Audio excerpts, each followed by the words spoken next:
down in my crawl space today because my energy monitor was telling me that my sump pump was occasionally running this morning.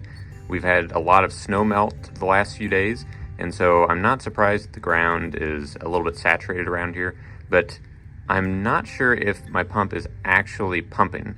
I want to make sure that the motor is not stalling out or something like that, and that the water output is actually getting out of my house. So the way I'm going to test that is I unplugged the sump pump here, but I have a smart outlet, a Wi-Fi controlled outlet in the plug there. So I have this unplugged, and I'm going to zip tie up the float. So this is de-energized right now, there's no power to it. And you can see the float was just about tripped there. So I'm going to zip tie this arm up so that it is permanently on. I'm then going to control my pump with my Wi-Fi outlet from my phone, just like you would, say, a lamp.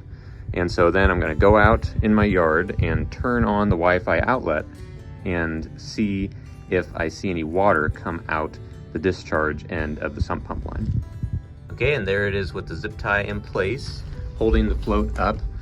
And so that will mean that I need to shut the pump off manually with this switch here, with the Wi-Fi switch. So I'm going to go outside now, turn the switch on remotely, and watch for the discharge. And there's the sump pump outlet right down from this downspout. And so I'm going to go ahead and turn the switch on now, and we'll see if water comes out. So you can see there is good flow coming out of there, so that's great. Okay, and now it's probably run dry, so I'm going to shut the switch off.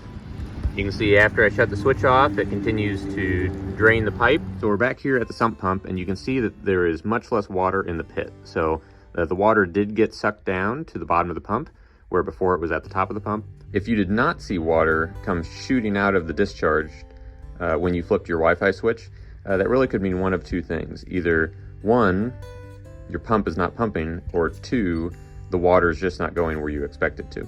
The first one is fairly easy to verify because if your pump is not pumping, you come back down here and your pit will still be full. So that would confirm that your pump was not pumping.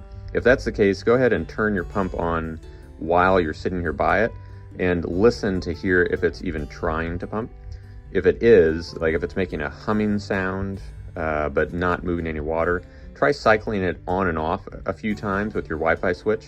Sometimes they actually get airlocked and essentially cannot suck water in very easily. So sometimes they just need a little bit of help getting water into the pump so that it can then pump it. Once it starts pumping, then it would be fine. Second possibility is that if it still makes a noise but refuses to pump at all, then the motor could be locked up. The seals around these motors do fail over time, and so if the motor gets full of water, it's going to corrode and possibly lock up. That also poses a safety hazard, having an electric motor full of water. So if you're not on a GFCI, or even if you are, just be really careful. Again, don't touch the pump.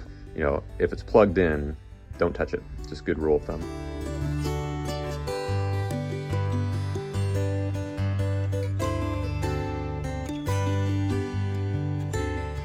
The other scenario is that it does not make any noise at all and is not pumping water. And in that case, confirm you have power at your outlet, like this outlet here. Maybe plug something else into it, like a Wi-Fi switch, something that would confirm that outlet is giving power. If it's giving power but the pump is not making any noise, then it could be that your switch is bad. And so if your switch is bad, and it's a built-in switch like this, there's not a super easy way to fix it. You can try unplugging the sump pump and wiggling the switch.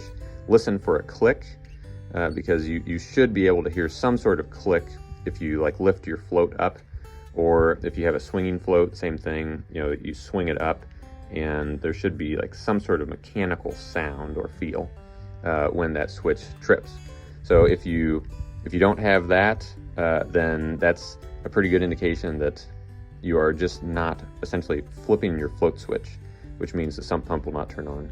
At that point, I would probably look at getting a new pump and an external switch, a new utility pump perhaps, one that does not have a built-in switch, so you don't waste your money on that.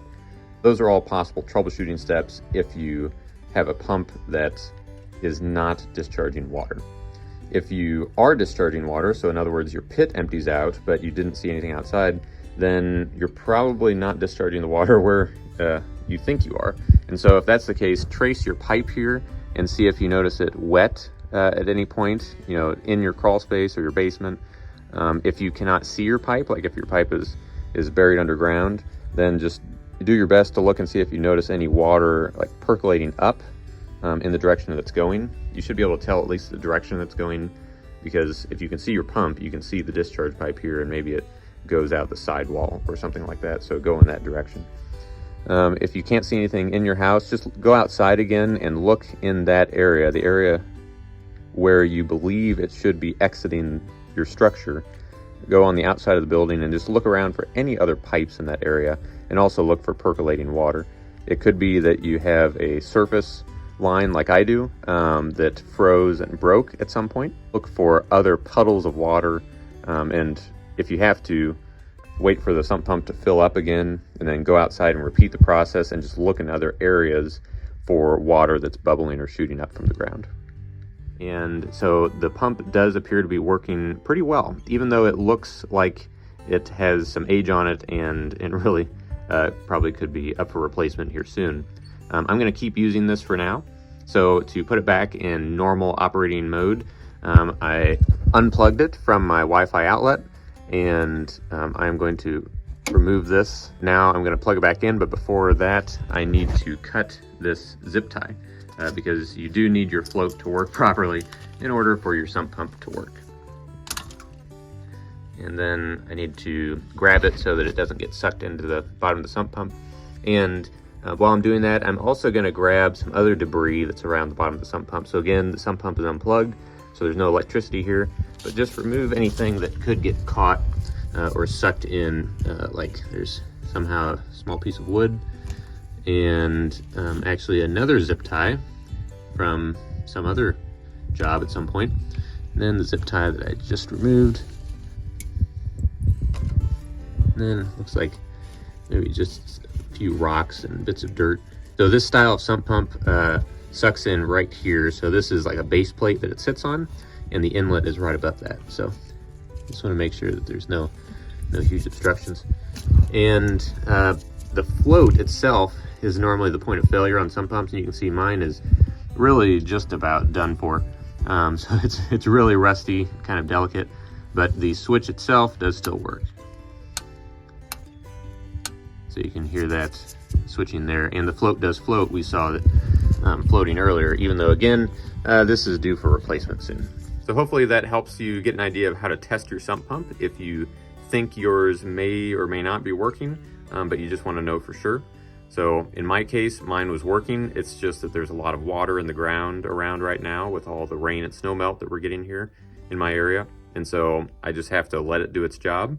And then once the weather dries out, I'm going to dig out this pit actually and install a deeper pit with a new pump and an external switch, something like the switch right here, so that I can no longer rely on a mechanical float switch on the side of the pump.